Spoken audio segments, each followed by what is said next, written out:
C'est-à-dire si, comme moi, vous êtes passionné de la Chine et que vous avez passé un petit peu de temps sur les réseaux sociaux en 2025, vous avez certainement entendu parler du Tian Shan Spa de Chengdu qui a fait le buzz absolument partout. Comme j'étais accompagnée de mon très cher copain, je me devais d'aller tester cet endroit tel un gros américain bien luisant.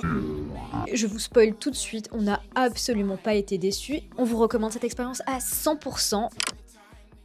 Déjà pour nous reconnecter à notre appartenance prolétarienne, nous sommes rendus à l'hôtel en métro et dès qu'on est sorti de la station, on s'est rendu compte que l'on arrivait dans un quartier extrêmement luxueux de la ville de Chengdu et ça on s'en rend compte tout de suite à la quantité d'écoles internationales que l'on voit sur le chemin. Dès que tu passes le pas de l'hôtel, tu te rends compte du niveau de luxe parce que t'as des gens qui t'accompagnent à chaque étape. C'est vraiment très luxueux, ça peut impressionner si on n'a pas l'habitude de ce genre de fast. Je viens de prendre une douche absolument incroyable. Par contre, je vais pas pouvoir beaucoup filmer parce que tout le monde est à poil, donc on va respecter l'intimité des gens. Mais regardez mon pyjama. Après une bonne douche, on arrive directement dans un espace un peu brushing, maquillage, pyjama. La qualité des produits proposés est vraiment premium. On peut même changer de pyjama si on veut.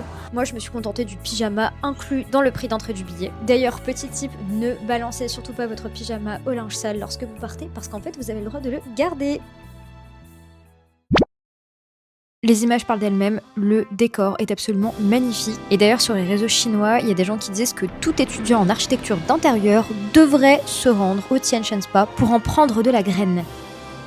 Et pour ce qui est du spa à proprement parler, il y a tout, il y a les bains remous, les lits sous la pluie, les bains à toute température. Toi aussi t'as un joli petit pyjama.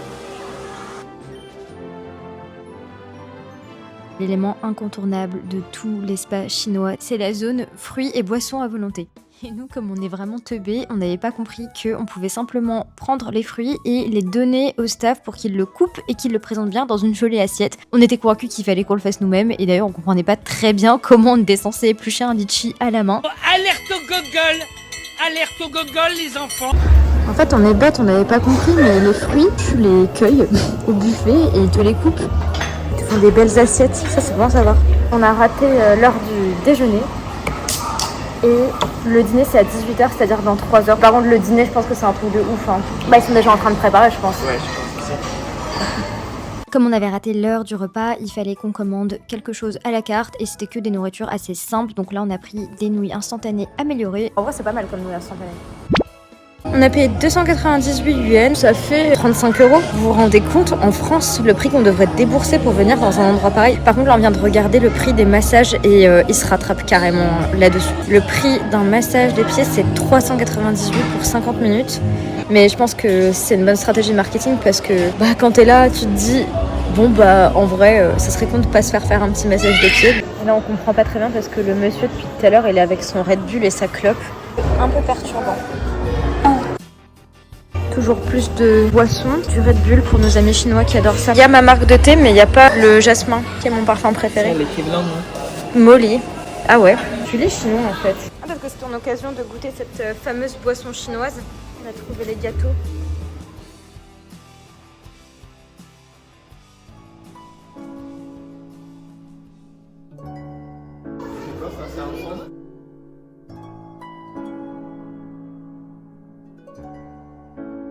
On a fui la zone des enfants parce que, putain, ils nous ont suivis. On est épuisés de rien faire et on peut même pas se reposer parce qu'il y a des gamins qui nous crient dans les oreilles. Mais je pense que c'est notre erreur, on n'aurait pas dû venir un dimanche. Qu'en semaine, ils auraient été à la Apple Golden School, là, leur école pour gosses de riches, et ils nous auraient laissés tranquilles. Là, on peut même pas prendre les salles privées pour jouer à la play. Donc si vous venez, ne venez pas un dimanche.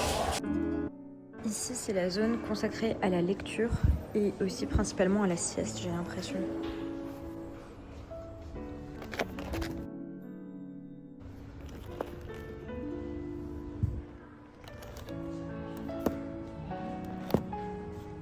Oh, Black Beauty, j'adore ce livre. Est-ce que je serais capable de le lire en chinois ?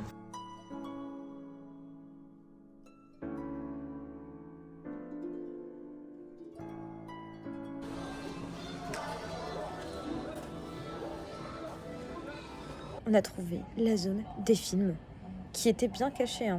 Quelle erreur les gens qui font leur sieste dans la zone bibliothèque. En fait, la zone film, c'est tellement mieux.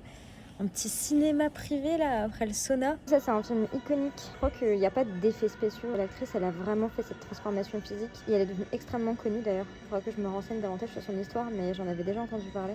Et après, j'avoue que j'aimerais bien aller sur le stand manucure. Vous savez que le pauvre lui aussi voulait faire la manucure, mais malheureusement seuls les humains de type femme sont admis au service de manucure. Du coup, je suis un peu triste pour lui. Il a été victime de discrimination. Là, ça sent bien la clope, hein. Ah oui, d'accord. C'est pour ça que ça sent bien la clope. Petit update sur la situation. Il s'avère que les prix de massage qu'on a trouvé un peu chers, en fait, c'est pas si cher que ça parce que si vous prenez un massage d'une valeur supérieure à 360 yuan, en gros, les vrais massages, effectivement, sont tous à plus que 360 yuan. Et si vous prenez ce massage-là, ça vous donne l'accès au buffet après. Seafood, sashimi et barbecue. Donc là, c'est notre petite salle de massage. Ils nous ont expliqué qu'à la fin du massage, on avait 20 minutes pour se reposer dans cet endroit. Et qu'après, si on voulait encore se reposer, il y a d'autres chambres de sieste privées.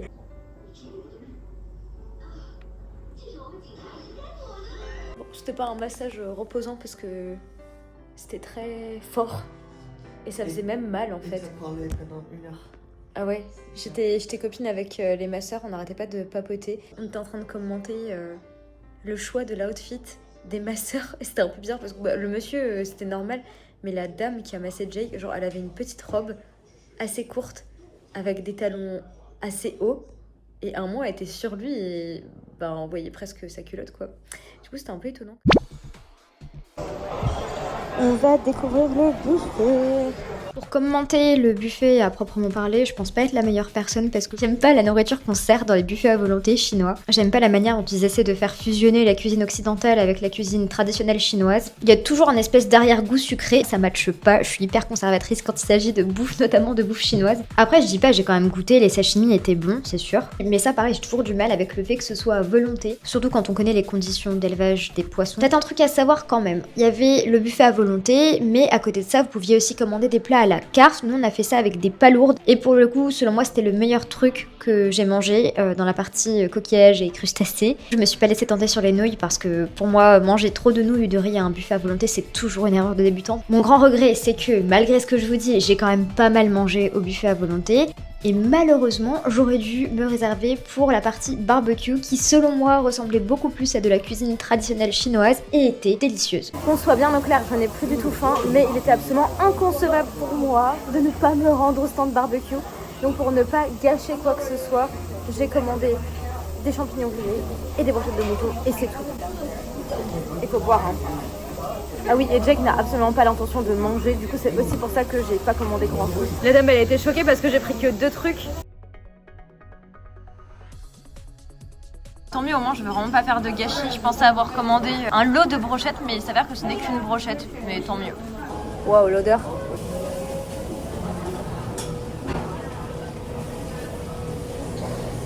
Classique barbecue chinois. Un bout de viande, un bout de gras, un bout de viande, un bout de gras, des petites épices. Parfait.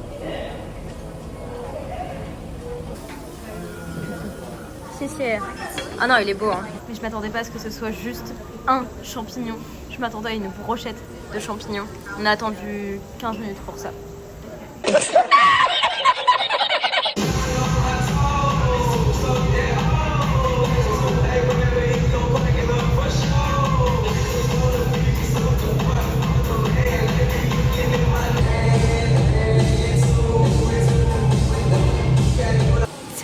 Tellement ouf. Morale de l'histoire, on a payé 1448 yuan, renminbi. Ça équivaut à 180 € environ, 90 € par personne. Étant donné qu'on a passé presque 10 heures ici, tout ce qu'on a fait, tout ce qu'on a mangé, les massages, le cinéma, le spa, la manucure, les douches à répétition, je pense que c'est carrément rentable.